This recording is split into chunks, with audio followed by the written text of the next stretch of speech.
So good morning, good afternoon, and good evening, everyone. Welcome to another week of the Global Cafe. It's actually a special one this week as it's the 4th anniversary of the Global Cafe project. So thank you to everyone who's been there since the beginning. It's been lovely to have you. So as you may know, my name is Kara Cruz, and I'm a policy and project coordinator here at the IFA. And I'm very excited to be introducing you to Ellen Graham and Francis Zainoeddin, who will be speaking to us about the global rally as well as a contribution to the Age with Rights campaign, as well as the UN Open-Ended Working Group on Aging. Ms. Ellen Graham is currently the coordinator of the Secretariat of the Global Alliance for the Rights of Older People, so more commonly known as GARIP. And it's a coalition of 400 NGOs worldwide campaigning collectively for a UN Convention on the Rights of Older People.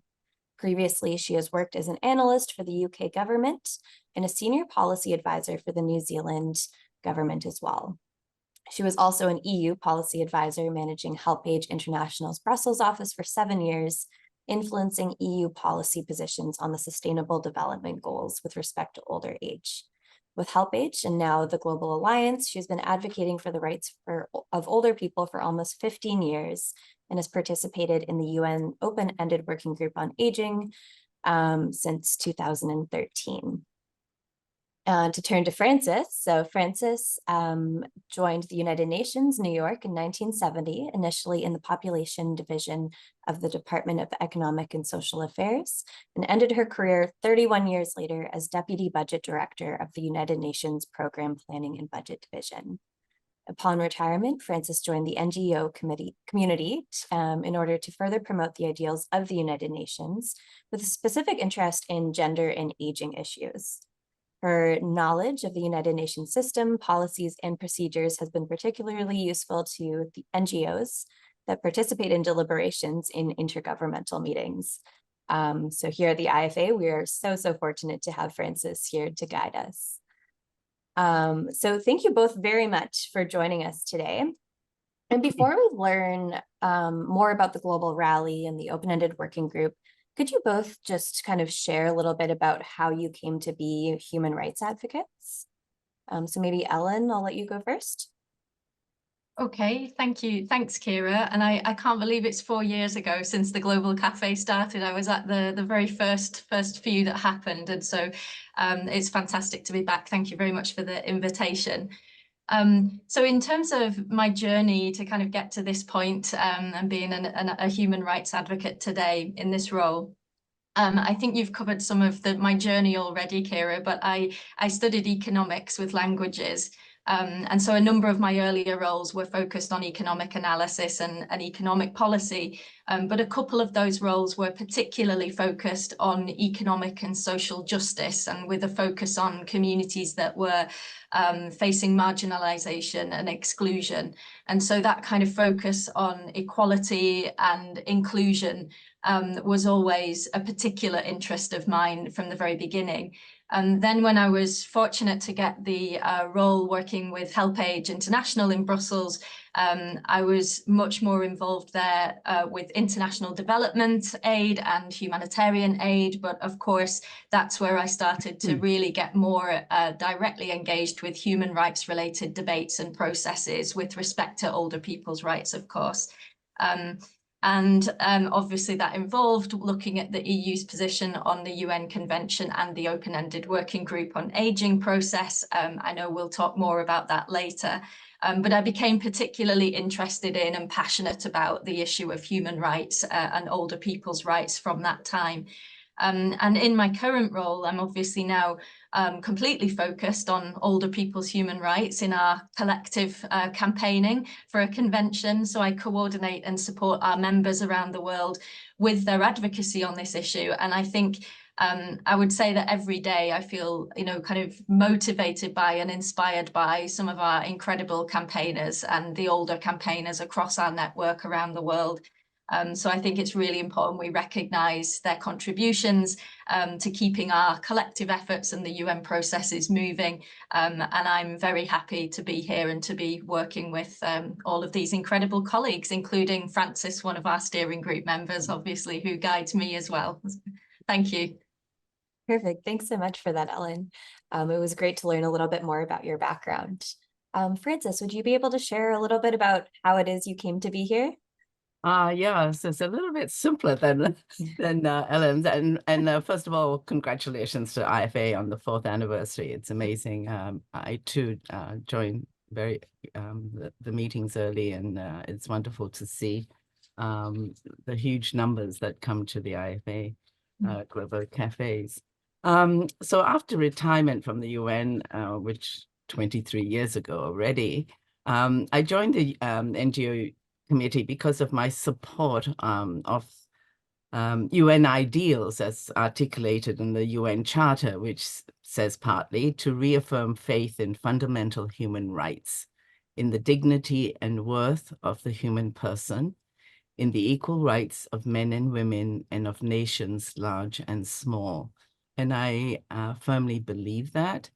And after attending an event during one of the sessions of the Commission on the Status of Women over 15 years ago now, I heard about families in India leaving behind the grandparents, usually the widowed grandmothers, on the steps of temples when returning from pilgrimage to the Ganges River in India, because there was insufficient means to take care of them back at home.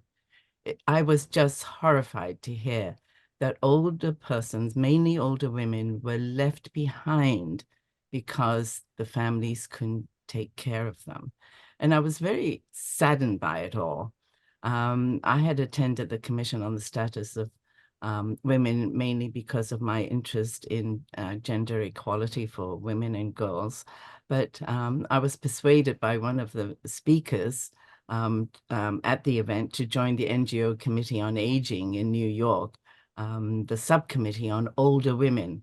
So since that time, I've been part of that subcommittee, and I've been advocating for the rights of older persons ever since, mostly at the United Nations in New York, following all the intergovernmental meetings, not only the open-ended working group, but the Commission on Status of Women, the Population and Development Commission, the high-level political forum. So just monitoring what governments are saying and doing. Yeah, it's I became an advocate because I was horrified and saddened. Yeah, it's a hard thing when we're motivated by those sorts of causes, but I think it can also be quite powerful to keep us going and whatnot. So thank you for that, Francis. So for the next few questions, I'll turn to Ellen in her capacity as coordinator of the Secretariat of GARUP. And then I'll turn back over to Francis to share some more insights into the UN Open-Ended Working Group on Aging. So Ellen, for those of our attendees who may be unaware, what is the vision of GARUP? Thanks, Kira.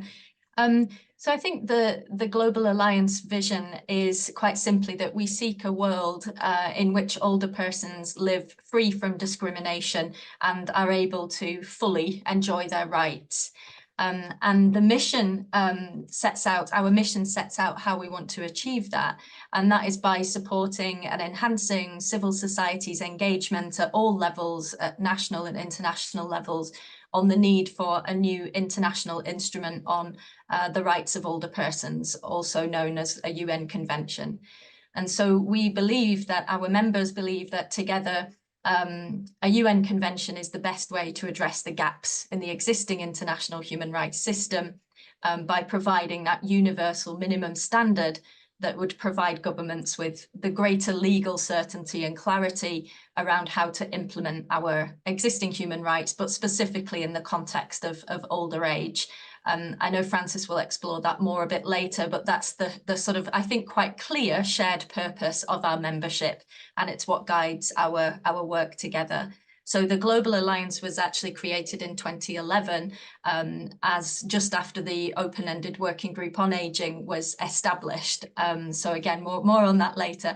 But we're the only global coalition that is solely focused on the human rights of older persons and the campaign towards a convention. So we do have kind of networks and groups within our alliance that are also focusing on that issue, but are also working on other aspects of aging and older people's issues. So we have that very kind of clear, sharp focus on the work on rights in a convention. I think that's the best way to summarize them. Thank you. And it's so helpful to have that one clear view to kind of help guide those of us who maybe are contributing just to looking at older persons' rights, but also in other issues as well. So to have that one kind of safe place to guide us and say, let's consider this, that can be quite helpful. So one of the key actions of GAREP is the Age with Rights campaign. How does the Global Rally, I guess, first of all, what is the Global Rally? And then how does that contribute to the Age with Rights campaign? Sure. I probably will address them the other way around. I think maybe if I give a bit of background to the Age with Rights campaign and where that came from and what that's about, and then how the Global Rally kind of fits in and complements that.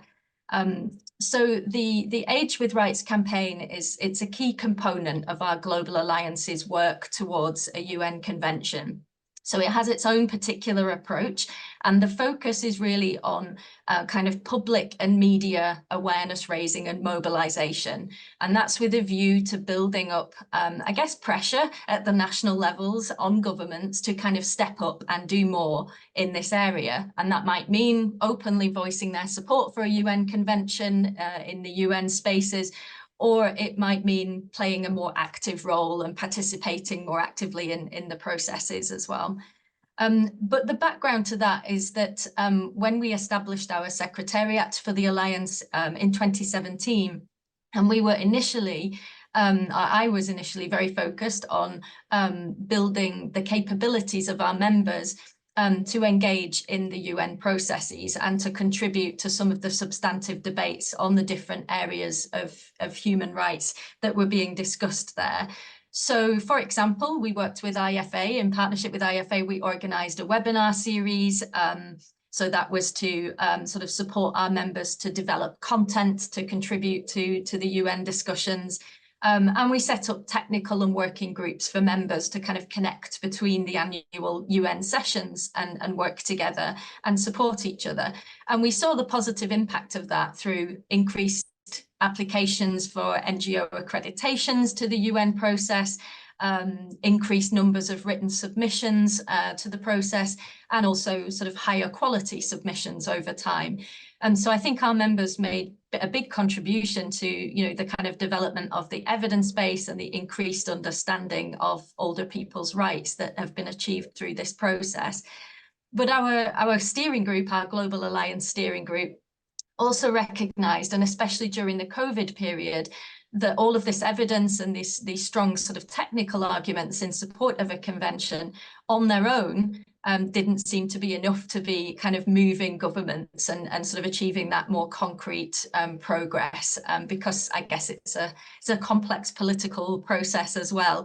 So I think the steering group recognized the need to look at a more public-facing global campaign. So a kind of visible movement with different tactics and sort of seeking to activate and mobilize on a bigger scale, really. And so the Age with Rights campaign was born out of that sort of experience. And we consulted our members a lot on the development of the slogan, Age with Rights. We opted for that because it's succinct, it's very clear, and it's focus on rights, obviously, but it's universally applicable to people of any age. So an 18-year-old can use that message as meaningfully as an 80-year-old, because we all want to age with rights, whether we're yet to move into our older age or whether we're moving through our old age, we all want to age with rights. So I think we appreciated that intergenerational and solidarity element of that as well. So the Age with Rights campaign focuses on lifting up and amplifying the voices of older people and other campaigners. It provides a platform for sharing their stories and their aspirations.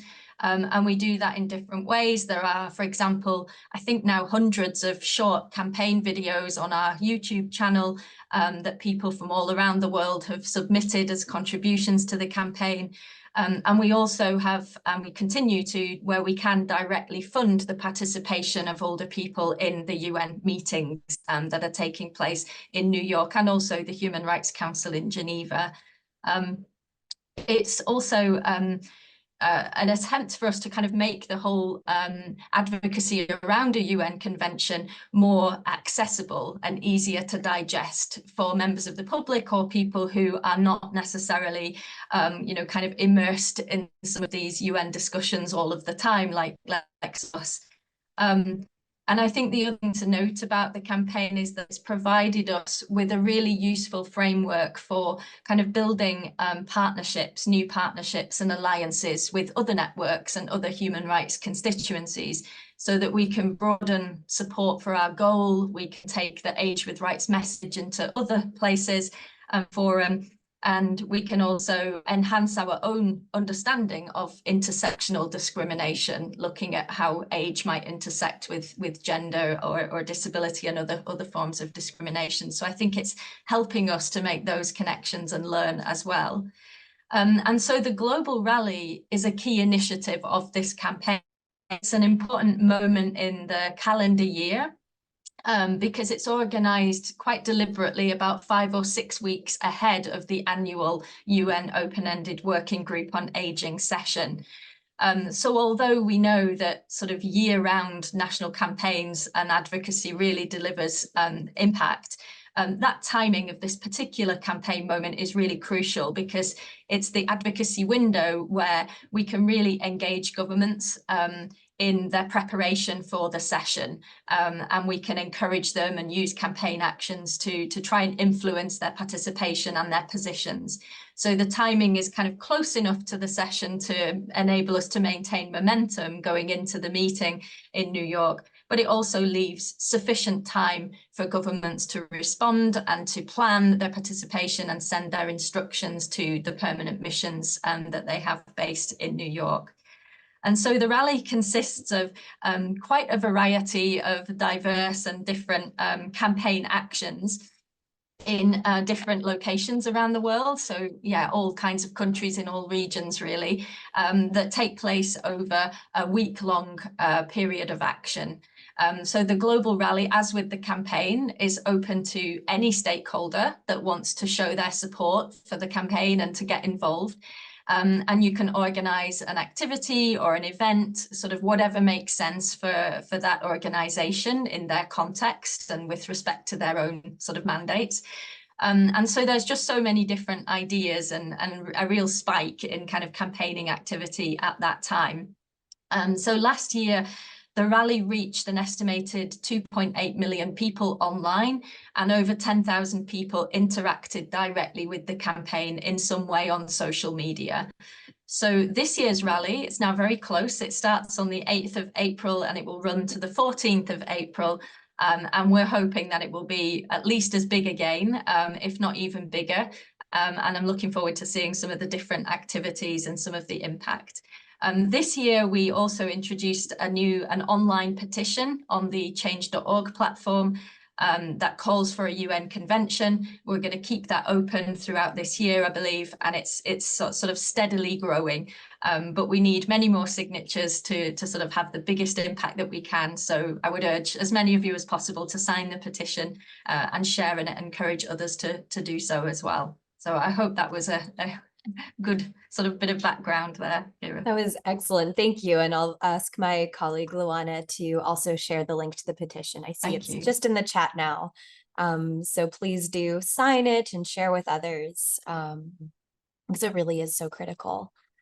So Ellen, grassroots mobilization, it's a key strategy of the Global Rally. So like you said, anybody can participate. Actions can be very, very small, very, very large. Do you have any examples of actions from previous years that you could share? Yeah, it's difficult to sort of pick out just a few highlights, but I think some of the ones that really kind of impressed upon me, some of the ones that I remember, there was an intergenerational group of people in Rodriguez, the island of Rodriguez, who wrote a song together about older people. I think it was called Respect for Older People, and then video recorded themselves performing the song as an intergenerational group in different locations around the island. So I felt like that was, a lot of effort and creativity went into that initiative, which was fantastic. We've also seen sort of mobilization on quite a bigger scale with respect to marches and kind of demonstrations. So older people coming together in the capitals, in different locations. I think from last year we had quite big gatherings with placards and banners in Tanzania and Nigeria, and also in Bangladesh, where I remember there was TV coverage of the marches. So I think that's really great to see sort of older people and other campaigners coming together in solidarity, kind of physically, to march together. And then I remember there was also a photo contest last year that was, I think, in Canada, which I thought was a really interesting way also of engaging people in a kind of visual and relatable way with the issues. And I think we've got sort of campaigners and members who really do fantastic work with different media channels and different media sort of methods, because I guess they understand their contexts and how to reach as many people as possible. And so we've seen fantastic use of the print media, for example, in Mauritius, where there are regular articles by our member Dimois that focus on this issue. And we've got members who've done radio interviews and produced radio jingles in I remember Cameroon and Liberia as well. So I think the way that campaigners can understand their context and kind of engage with those opportunities is really inspiring, and I think many of them do a great job and have real impact with very little resources in some cases. So yeah. Thank you. And thank you for highlighting the importance of people knowing their own individual contexts and being able to mobilize that way. I think that's really important. So say somebody is on the cafe today and they are hearing about the global rally for the first time. It starts in 3 days. Where can they learn more about events, or what ways can they participate, perhaps kind of in a less organized fashion? Yeah. So, I mean, we have a couple of pages on our website that can provide, I mean, first of all, if people want to actually organize a meeting or an activity, I know there isn't much time right now if you're hearing for the first time, but there is some guidance, some information on our website in English, French and Spanish for people who might want to organize a campaign action. We've also got a social media toolkit with a press release template, for example. That's another way that people can get involved and engage. That's also in English, French and Spanish. And we've got some blank kind of templates and graphics that campaigners can adapt and add their own languages and content to as well. So they're available for people to kind of use freely on our website. And thank you, Luana, for posting the links in the chat there. And then we've also been compiling, and I have to give credit to my colleague C in the Secretariat, who's doing an amazing job with communications around the campaign as well. But we have a map on our website now with a list of the different activities that people are planning. So we're compiling all the information about campaign actions that we currently know about. So people can look at those and browse what's happening and sign up for some of the virtual events if you want to. But I would ask, if you are going to organize something, and even if that's linking an existing meeting or event that you already have planned to the rally in order to help kind of raise its profile and call for a convention, no matter how small the gathering or activity might be, please just tell us about it, because then we can add it to the list of actions and we can really try to try to show that global solidarity and that connection, and that sort of global movement. So we love to hear about what people are planning. I think last year I found out about a number of things after the event, because I just came across them online and people hadn't told us. So it's great that people really want to get involved, but it really helps if we know about it and we can support it and promote it as well. So I think there are kind of light touch ways to get involved and show support and add your voice to the campaign, as well as obviously organising an event if you want to as well. Thanks, Kira. Perfect, thank you. And I think if you're going to be going to an event, also just bring a friend along. That's a really easy way if we all bring one extra person, just to kind of really, increase that impact. So Frances, I'm going to turn over to you now. So as Ellen shared, the vision of the Age with Rights campaign is to promote government participation in the open-ended working group on aging, which will be held at UN headquarters this May. So what exactly is the open-ended working group? Okay, thank you, Kira. First of all, I want to say I'm a bit of a procedures freak. I pay a lot of attention to UN resolutions, to the procedures, the legislative procedures, and I like to watch what governments are saying. I like to remind them what they said 5 years ago, and in their preparation for decision making and recommendations. So I want to give you a little bit of a background about the open-ended working group. When the Universal Declaration of Human Rights was being finalized in 1948, it was Argentina who proposed an inclusion of older age rights in the declaration, but it was denied for a number of reasons, not very clear. Excuse me. Excuse me.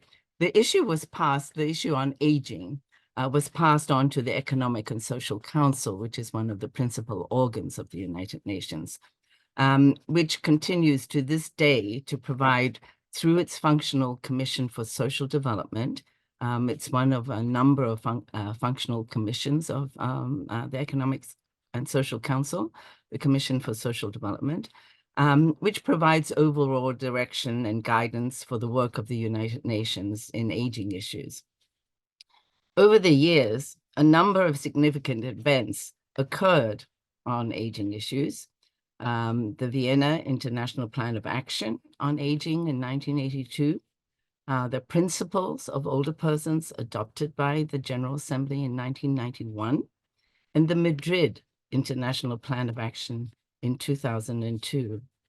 All of these instruments referred to the rights of older persons, but they are not human rights instruments that call specifically for legal obligations of governments, and nor did those plans of actions provide any international minimum standards.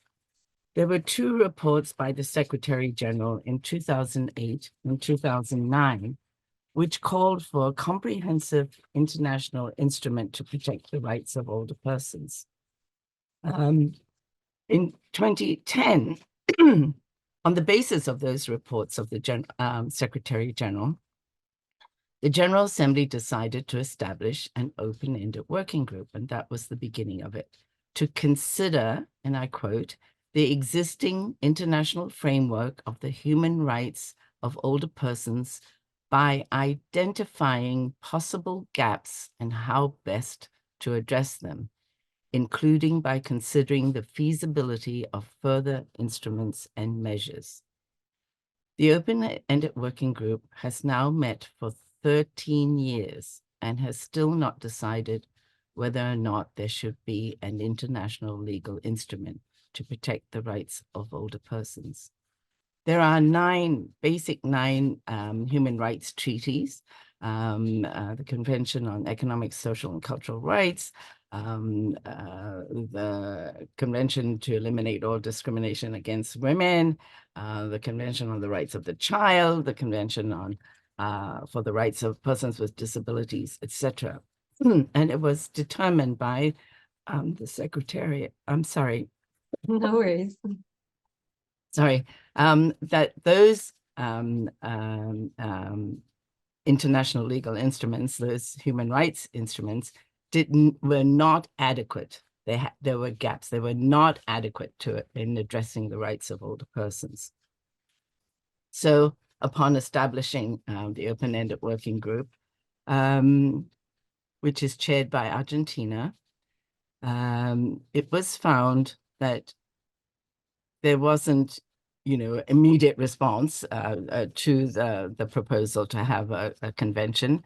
Many Latin American countries are supportive, and they formed a group of friends that support a convention, and they supposed to meet regularly to strategize and to advocate and to bring more people on board.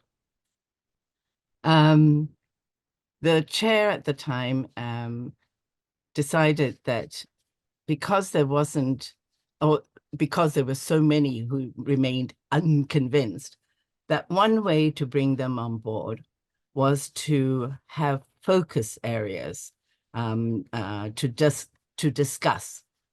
So I very cheekily refer to this almost as a university course on gerontology, briefing member states on various issues like violence, abuse, and neglect of older persons, like equality and non-discrimination, autonomy and independence, long-term care and palliative care, social protection, lifelong learning, right to work, access to justice, economic security, contribution of older persons to sustainable development, right to health, social inclusion. So all of these issues were discussed from a substantive point of view, rather than particularly on human rights. But of course, the human rights aspects were brought into play when after the focus areas are discussed. At the following meeting, there would be discussion on the possible normative standards that could be applied in a convention. The last two focus areas to be discussed this year are accessibility, infrastructure, and habitat, with a specific reference to transport, housing, and access. And as Ellen had mentioned, and the second one is participation in public life and in decision-making processes by older persons. And as Ellen has said, there are guiding questions on the website of the Open-Ended Working Group for organizations, for governments, and for the UN system to respond and prepare submissions on how they view these issues as they concern older persons.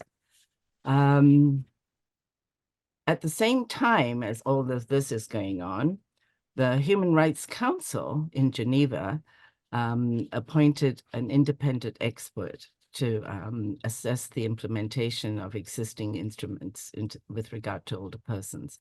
There have been two. The first one had 6 years of in her position, and the current one, Claudia Mahler, is in the middle of her term, and reports are submitted to the Human Rights Council and to the General Assembly on the rights of older persons and what is missing. Close to 900 reports have been submitted to the Open-Ended Working Group over the past 13 years. 900. There have been numerous reports, prepared by the Office of the High Commissioner for Human Rights, including one that was submitted recently to the Human Rights Council, followed by a multi-stakeholder meeting to discuss gaps and to make recommendations. Many governments say they're not convinced that there are gaps. So the Open-Ended Working Group is at a critical juncture now, but it has been working for 13 years, and they have not submitted any recommendations to the General Assembly on how to move forward. yeah, so that's the sort of background of the open-ended working group. Perfect. Thank you. It's a kind of convoluted journey, I think, to be able to explain. So thank you for outlining it so clearly. As you shared during the 13th open-ended working group, so last year, member states adopted a decision proposing intersessional work up to the 14th session, which is occurring in May. So this decision requested 2 co-facilitators, so permanent representatives from Portugal and Brazil, to collaborate with national human rights institutions, non-governmental organizations, and the independent expert to conduct these open and transparent and inclusive informal intergovernmental meetings. These co-facilitators are to submit proposed intergovernmental negotiated recommendations to be considered at the 14th session, which, as you shared, we have not yet seen, and to be presented for consideration by the General Assembly. So what are some of the expected or potential recommendations that they will present, and what are the implications for these recommendations?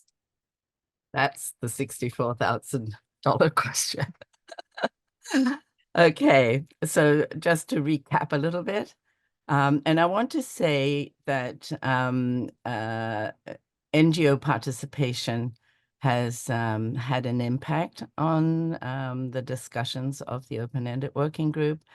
We have expressed our displeasure at the open-ended working group with the slowness at how the whole process has gone ahead. And under pressure, I will say, under some pressure from NGOs, a breakthrough came at the 13th session last year, when it was decided that the chair, the open-ended working group in unison, decided that the chair would appoint 2 co-facilitators to facilitate the consideration of the existing international framework of the human rights of older persons and the identification of possible gaps in the protection of the human rights of older persons and how best to address them. Remember, I quoted this right in the beginning. That was the mandate of the open-ended working group. That was how it was established. That was why it was established. And now, at the 13th session last year, they finally, and I'm sorry, I get to be a little bit narky about this, about governments. Finally they woke up, I guess, and say, oh, we better start discussing gaps. Anyway, the co-facilitators were appointed, and Brazil and Portugal. By the way, both of them support a convention. But they obviously, as co-facilitators, and they have to show objectivity in this. So they have to be very careful politically. First of all, they organized 3 briefing sessions for member states and others. The first briefing was given by the independent expert on the enjoyment of human rights by older persons, the person, Claudia Mahler, who was appointed by the Human Rights Council, as well as chairs of several human rights treaty bodies, the Convention on the Economic, Social, Cultural Rights, the Convention on the Rights to Protect the Persons with Disabilities, the Convention on Elimination of All Forms of Discrimination Against Women, a representative from the Inter-American Commission on Human Rights, a representative from the European Committee of Social Rights from the Council of Europe. And that first briefing was held on the 12th of July, was primarily directed at member states. Bear in mind that the open-ended working group is open to all 193 member states. The second briefing was given by entities of the UN system, which was held on 8 September. The Department of Economic and Social Affairs participated. The Office of the High Commissioner for Human Rights participated. Somebody from the High Commissioner Office on Refugees, WHO, the World Health Organization, And there was also a UN resident coordinator in Serbia. The third brief that was held on 8th September. The third briefing was given by NGOs and NHRIs representatives of those two groups on the 20th of November. The purpose of those briefings was to highlight for member states primarily what the gaps were and what all these representatives thought about the rights of older persons. All of those briefings drew attention to the need for international best practices and standards to provide guidance for protecting the rights of older persons. So this is part of the process of having appointed the two co-facilitators. The co-facilitators also at the same time sent out a questionnaire to solicit information from member states, from NHRIs, the National Human Rights institutions, and NGOs on what they see as gaps in the International Human Rights Treaty framework and what options they would propose to address those gaps. It was a very difficult questionnaire. It wasn't easy for responding, especially by small organizations, because many of Garrett members and many of the NGOs around the world who've participated in meetings and who follow this, many of the NGOs are providers of assistance to older persons. They do not have major research capability or monitoring systems, in terms of what governments do.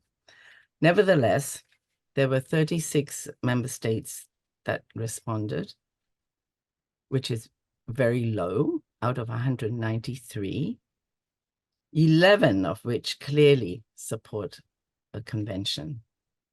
There were responses from 44 NGOs, 34 of which indicated clearly, affirmatively support for a convention. And there were 12 responses from NHRIs, and there was one response from a UN entity, WHO, and information, I think, yes, it's on the website already, on the chat box already, and you can read the responses of these, of the questionnaire. The co-facilitators are using the briefings, using the responses to the questionnaire, and also are using reports that have been submitted to the open-ended working group, especially those that have come from the Office of the High Commissioner for Human Rights that specifically address gaps in the international human rights system. In order to come up with what is required from them, it's what is called intergovernmentally negotiated recommendations that will be submitted to the open-ended working group, which will meet from 20 to 24 May this year. They will prepare a zero draft. This is UN language. It's the first draft on which governments will negotiate. They will look at each paragraph, each sentence on how to move forward. That hasn't, as of yesterday, that hasn't been shared by the co-facilitators as yet. I will say that it's a very, very difficult task to come up with these recommendations. One of the things that we have to remember, following on Ellen's advocacy discussions, that we need, wherever we are, we need to push our governments to participate in those negotiations. It doesn't matter whether they support a convention or not, they need to participate. The recommendations will address the gaps. What are the gaps? And the options on how to best address them. What are examples of such options. The number one example, of course, is to have an international legally binding instrument, what the UN calls a convention. And I've referred to many of them already, but just, Convention on the Rights to Protect Persons with Disabilities. Excuse me. That's what we need to have. It's not, I'm going to be very frank, it's going to be very, very difficult to get that. It's not that governments are against the rights of older persons. Governments are against having a legal instrument, partly because that legal instrument, once they ratify it, they are the ones that have to report on the status of human rights provisions for older persons. The Human Rights Council are monitoring the work of governments. It's not as though it was the Commission on Social Development, which monitors the work of the UN, what the Secretariat is doing on aging issues, or women's issues, or population issues, or statistical issues. So a convention monitors the work of governments. So, of course, there are many excuses. It's a legal question, and it's usually handled by foreign ministries, because the representatives of the permanent missions in New York are primarily staff from foreign ministries. So we have to get the message across. Many of you, I think, have contacts with your various line ministry, the health ministry, social welfare ministry, education, whatever it is in your country, but you need to get the message to the foreign ministries to push for participation in the negotiations. So the recommendations they might say, there are some gaps. We don't need a convention. Maybe we should just ask the existing treaty bodies to pay more attention to older persons. Or they might suggest, and this is sort of UN language and UN procedures, a protocol.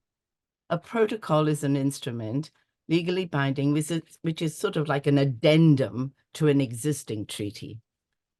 There are 9 existing treaties at the moment. Would we have an addendum to all 9? How do we sort that out? We don't want that. So,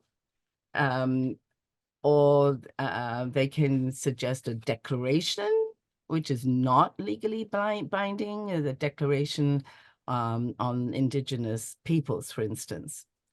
So there are a number of options that could be addressed. We don't know, we haven't seen this. I want to say that NGOs, neither NGOs or NHRIs are allowed to participate in these negotiations. We've pushed and advocated for our participation. We've also asked that if we don't participate, at least can we be observers in those meetings? No. Currently, no. So we're relying on friendly governments to share with us any draft that they receive, and we will monitor the various versions of the draft as it proceeds. So once they decide on the recommendations, these recommendations will go to the open-ended working group, which is made up of the same member states, right? They're all the same ones negotiating, same ones reviewing. And we'll be watching for this, because for every recommendation that's agreed upon, there is an implication for instance, the future work of the open-ended working group. As an example, if by some miracle they decide definitely there should be a convention, then what will the open-ended working group do with that recommendation? Will they say, clap hands and say our mandate is concluded, has been fulfilled, and we will ask the Human Rights Council to start drafting a convention. That could be a scenario. Or they might say they will establish a specific intergovernmental body to start drafting a convention. Or the open-ended working group might say, we need more time to just think about this. Will we conclude, fulfill the mandate, conclude, and close shop?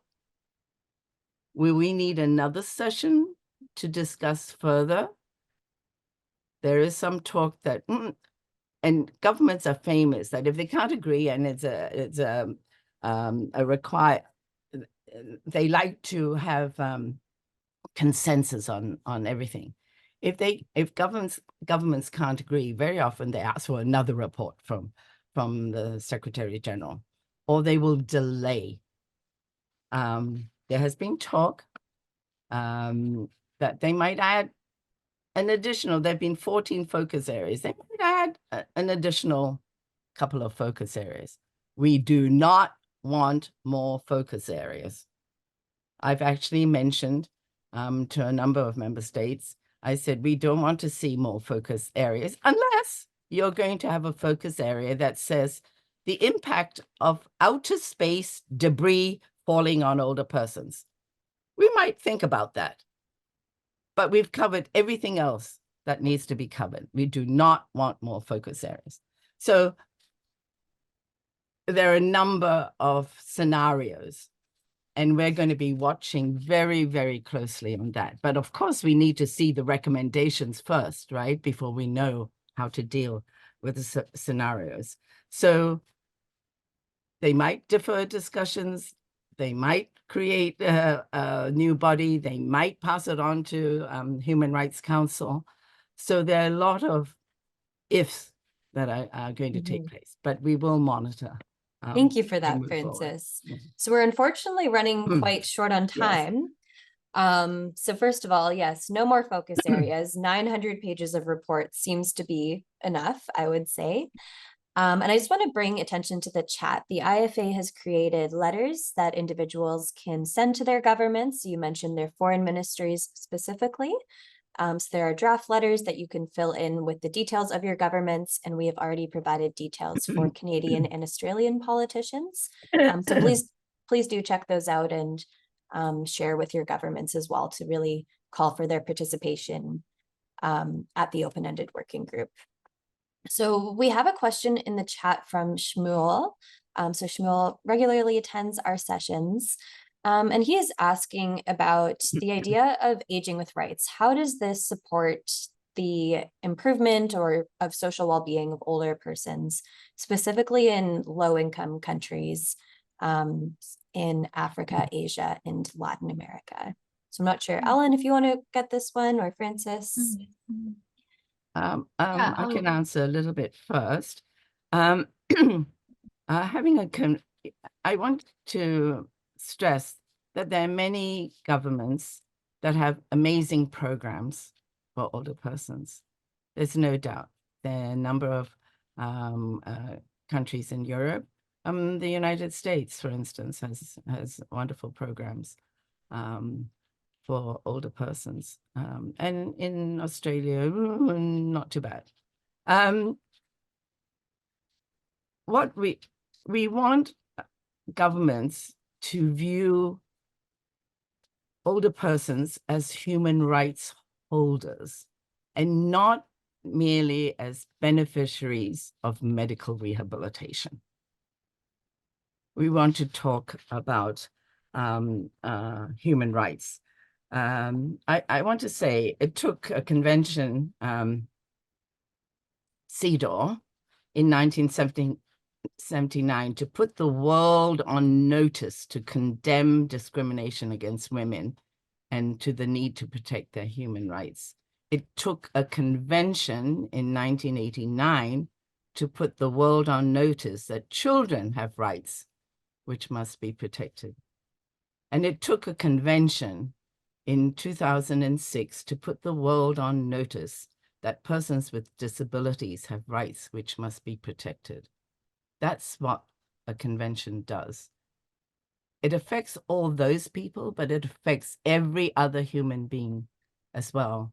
We all became more aware of the rights of persons with disabilities, right? I mean, things changed dramatically for everyone. So it's very important. It's a human rights question, and it will make a difference. Yeah, thank you. Perfect. Thank you for that, Frances. Ellen, is there anything you would like to add? Yeah, just briefly, thank you. It's a great question. I would say there's probably two ways in which sort of the idea of age with rights might support older adults from those countries. I think Frances has outlined one of the ways, the sort of added value of a convention in the longer term, which is what the campaign is geared towards. But I guess also in the short term, with respect to the Age with Rights campaign and campaigning activities, some of our NGOs, our members in lower and lower middle income countries, have fed back to us that they find that it's really powerful for them to demonstrate to their governments that they are part of a global coalition and a global movement, and that their national advocacy kind of aligns to this kind of broader global campaign that adds weight to their own influencing activity at national level. And for older people and NGOs in lower and middle income countries, obviously the opportunity to travel to New York and Geneva to engage directly in the discussions is often prohibitively expensive. And so I think empowering older people through our campaign enables us to, through our members and NGOs, to kind of reach out to older people that might be otherwise quite isolated, and to bring their voices and their stories into the heart of the kind of UN spaces where they should be, really at the heart of those discussions about their rights. So I hope that's also useful. Thanks for the question. Of course, thank you. So we are very rapidly coming to a close at the end of this Global Cafe. Before wrapping up, I would love to hear your key takeaway messages in a sentence or two, but to allow you some time to gather your thoughts, I want to first introduce our next week's topic and speaker. So next week, we will be joined by Dr. Andrea Rosales, who will be discussing ageism in the era of digital platforms, with the session being moderated by the one and only Anna Sangster. So back to you, Ellen and Frances. Could you both share your key takeaway message? Sure, I can go first if that's all right. I think my very short takeaway would be that in terms of the campaign and the rally next week, I would say to everyone that, kind of no action is too small. I think sort of every contribution really matters, because it's collectively and kind of en masse that we can form that sort of powerful movement that hopefully will bring about the kind of positive change that we want to see, and governments will see that sort of solidarity and that mobilization. So please do get involved, even if it's in a small way. In fact, I think the smallest ways are often the most powerful. So thank you for listening today, and look forward to hopefully a week of lots of campaign activity next week. Thank you. It certainly will be. And I know we have many people on the call today who are already organizing their own events, which is fantastic. Right. So Frances, to you to finish off today's session. Thank you for everything, Kara, for organizing this. If we're all concerned about the human rights of older persons everywhere, not just in our country, but everywhere, all over the world, we should demand our governments support the drafting of a convention to protect the rights of older persons.